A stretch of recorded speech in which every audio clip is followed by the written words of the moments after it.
आज की कक्षा 8वीं और आज का विषय है गणित।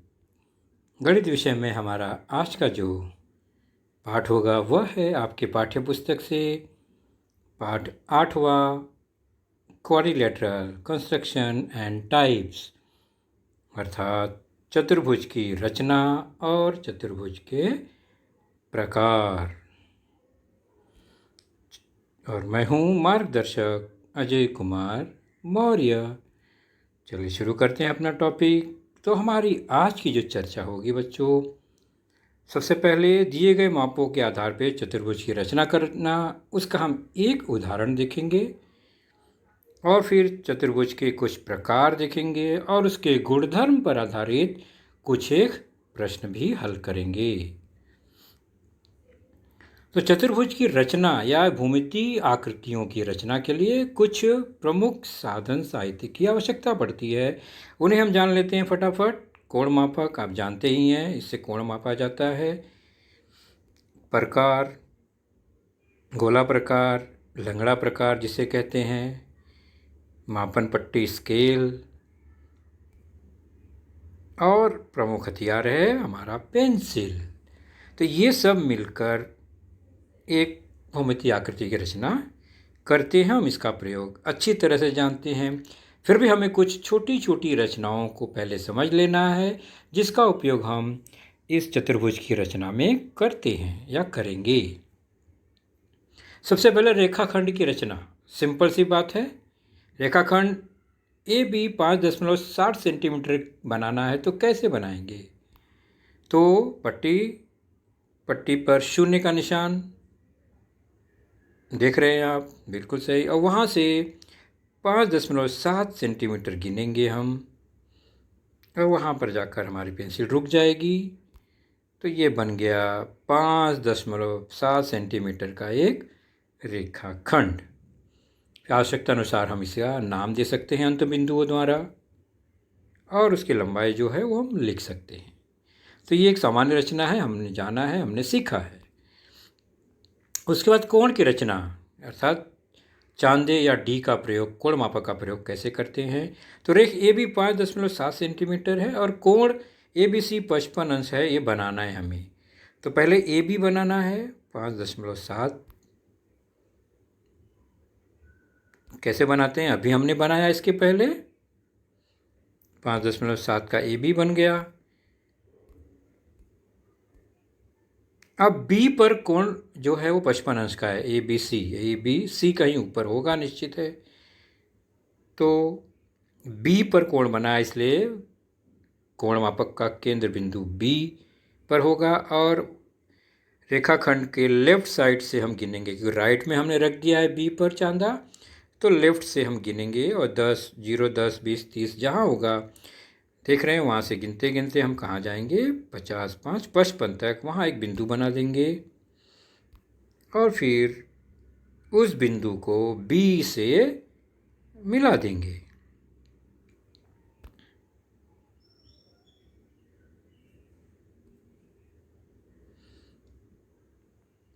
तो बन गया हमारा यह एक कोण।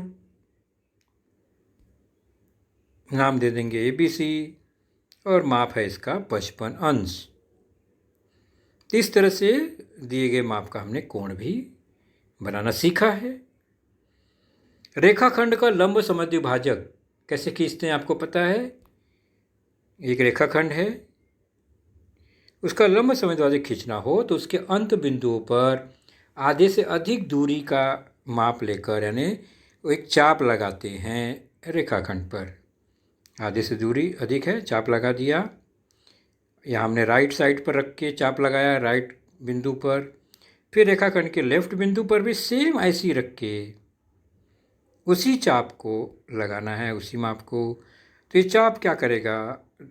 एक दूसरे को काटते हैं, और जहाँ पर ये काटते हैं उन दोनों बिंदुओं को जोड़ देंगे, पट्टी से खींच देंगे, यानी जोड़ देंगे हमें। तो ये बन गया क्या? रेखाखंड का लंब समद्विभाजक।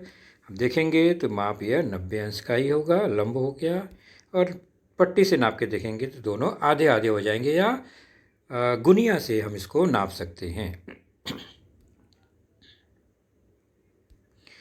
रेखा पर स्थित बिंदु से लंब अगर खींचना हो तो कैसे खींचेंगे? ये रेखा है, इस पर कोई बिंदु है, हमने इस पर एक रेखाखंडी बना लेते हैं। मान लीजिए एक P बिंदु है, एक Q बिंदु है। PQ रेखाखंड की लंबाई 11 सेंटीमीटर है, हमने यहाँ खींचा हुआ है। अब Q पर लंब खींचना है, तो Q पर क्या करेंगे, हम अपना गोला प्रकार रखेंगे और Q के लेफ्ट और Q के राइट में एक चाप लगाएंगे। चाप का निशान लेफ्ट में और राइट में निशान लगा दिया। अभी दोनों चाप के निशान पर जो कि प्रतिच्छेदित कर रहा है रेखा को, वहाँ पर गोला प्रकार को रखेंगे। मैं एक बताता हूँ। जैसे राइट साइड में हमने रखा प्रकार, तो अब इस रेखा के ऊपर की ओर और नीचे की ओर एक चाप लगाएंगे।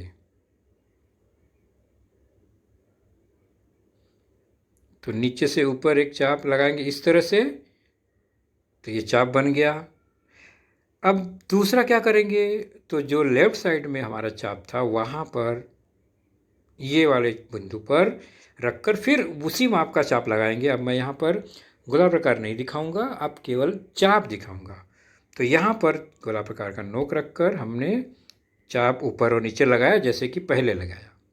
तो ये दोनों चाप ऊपर और नीचे प्रतिच्छेदित कर रहे हैं, उन दोनों बिंदुओं को मिला देंगे।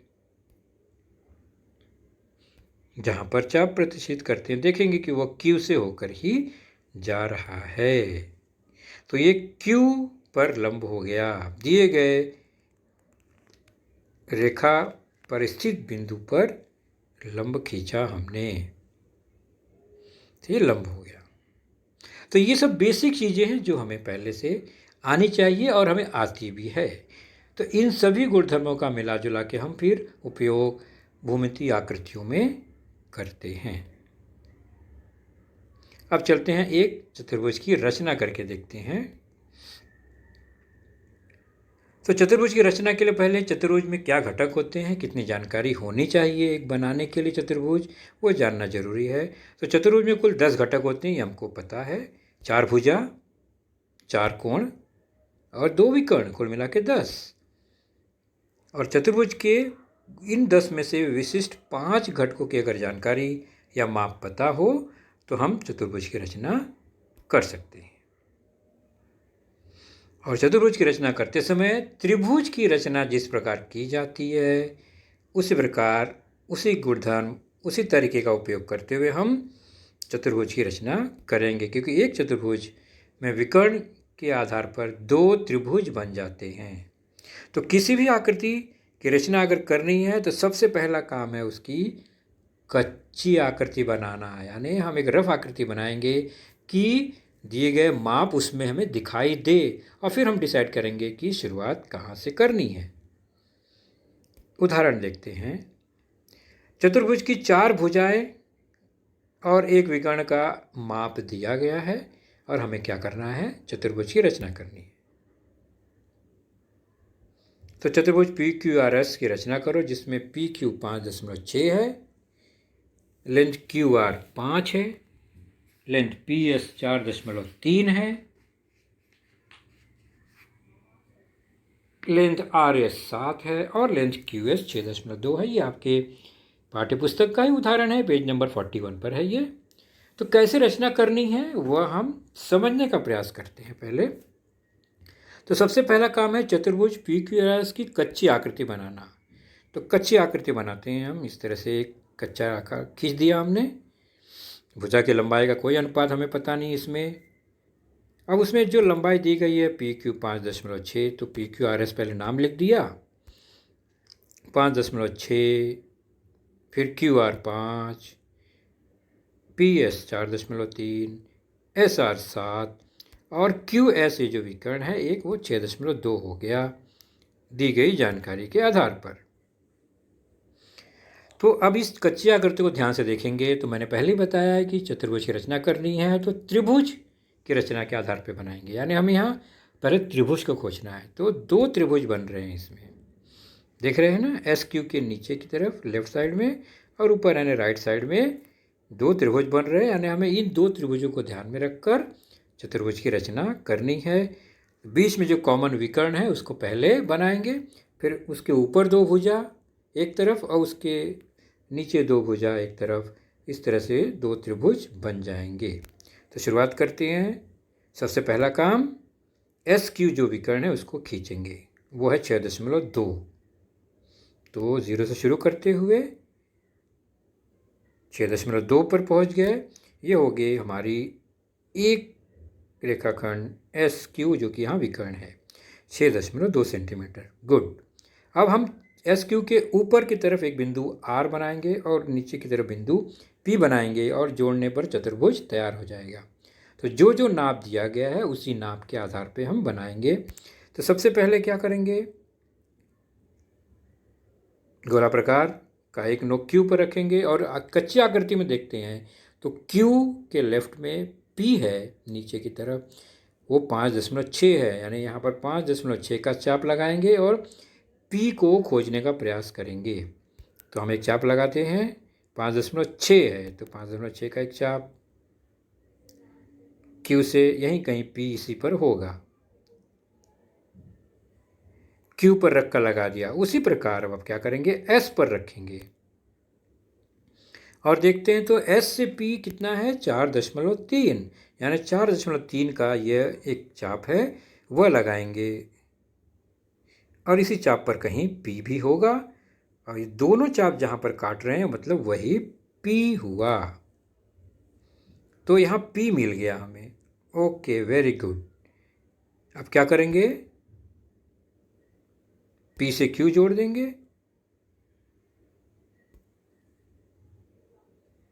वैसे ये काम अंत में भी किया जा सकता है लेकिन हम अभी भी कर सकते हैं। पी से क्यू जोड़ देंगे और एस से पी को जोड़ देंगे, पी क्यू 5.6 हुआ, एस और पी जोड़ देंगे,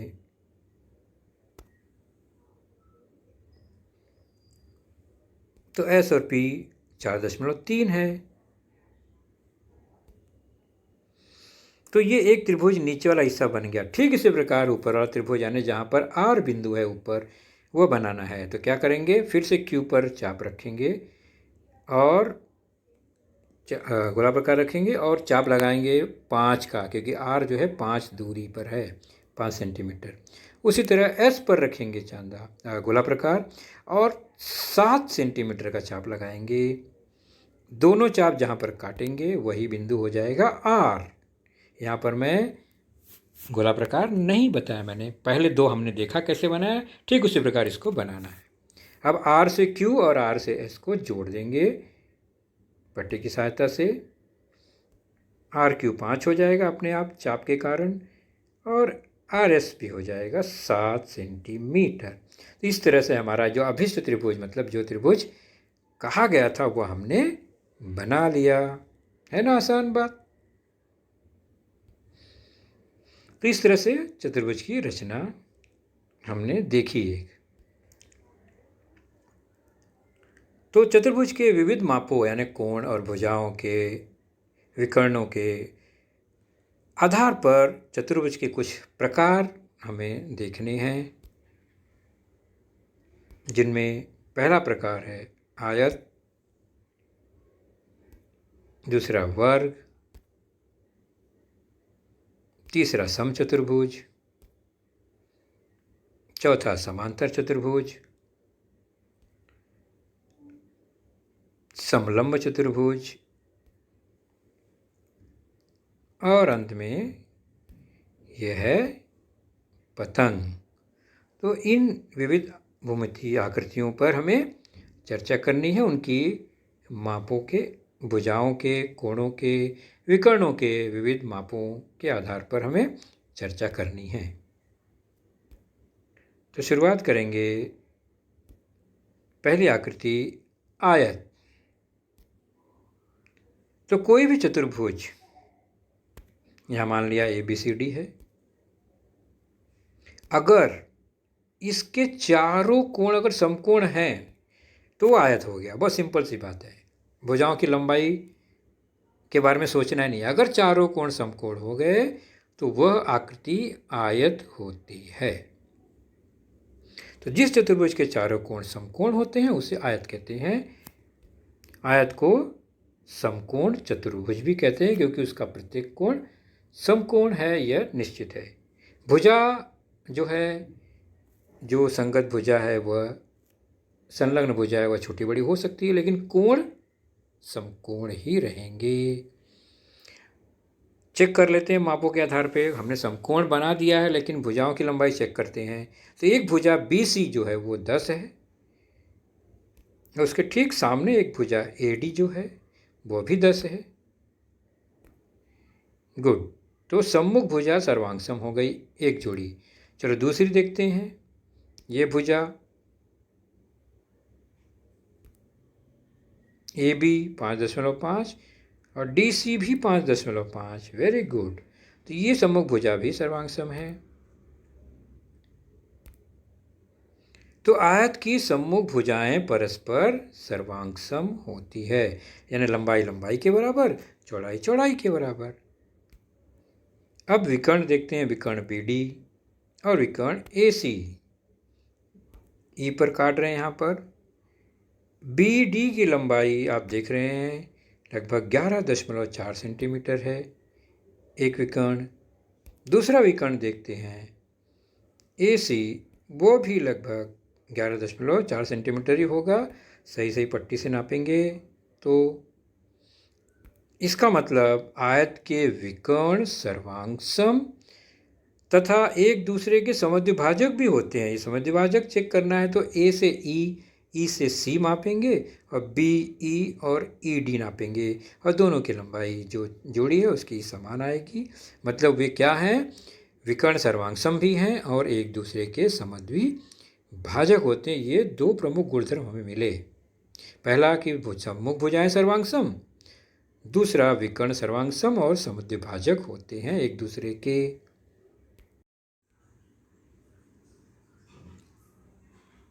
इसी क्रम में दूसरी आकृति है बच्चों वर्ग। वर्ग क्या होता है?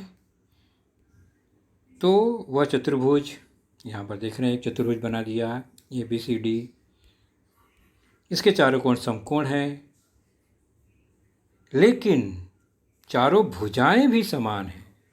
तो चारों कोण समकोण तथा चारों भुजाएं अगर सर्वांगसम हैं तो उस आकृति को हम वर्ग कहते हैं।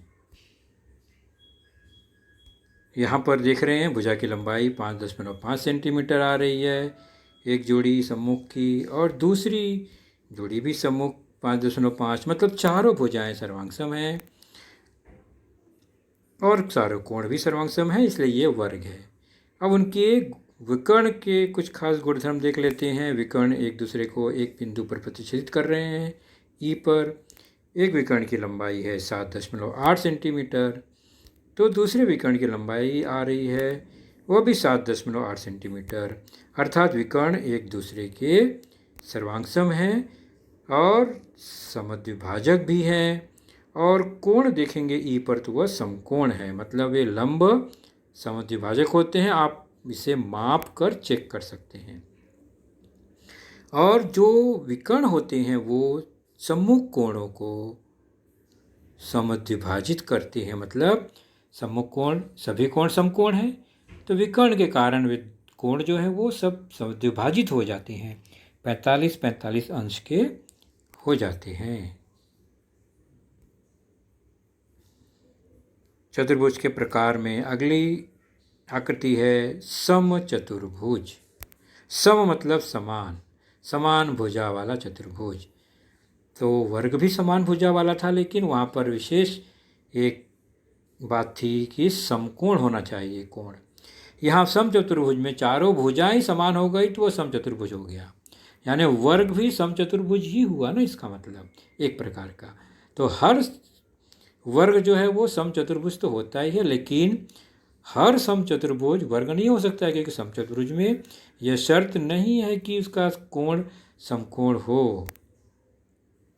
तो यह एक चतुर्भुज ABCD यहाँ पर बना हुआ है और इसकी चारों भुजा की लंबाई समान है,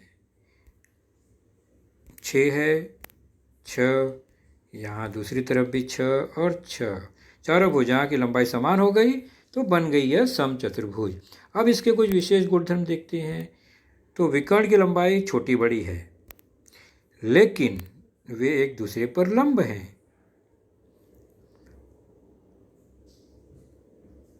तो समचतुर्भुज के विकर्ण सर्वांगसम तथा एक दूसरे के लंब समद्विभाजक होते हैं। यह कथन बिल्कुल गलत है। विकर्ण सर्वांगसम नहीं होते हैं, लेकिन एक दूसरे के लंब समद्विभाजक होते हैं।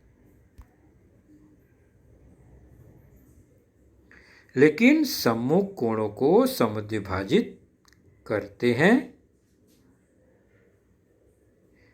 जो भी कोण होंगे, जैसे बी और डी का समद्विभाजक विकर्ण बी डी है और ए और सी का समद्विभाजक विकर्ण ए सी है।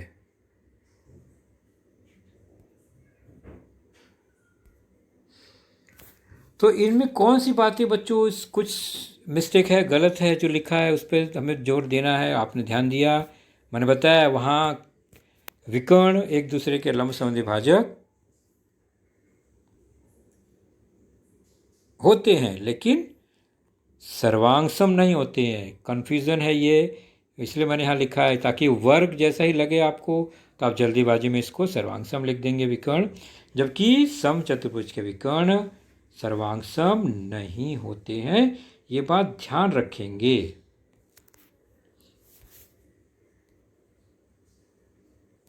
इन्हीं सब जानकारियों के आधार पर एक दो प्रश्न उदाहरण देखते हैं। प्रश्न संग्रह 8.2 पेज नंबर 46 पर है।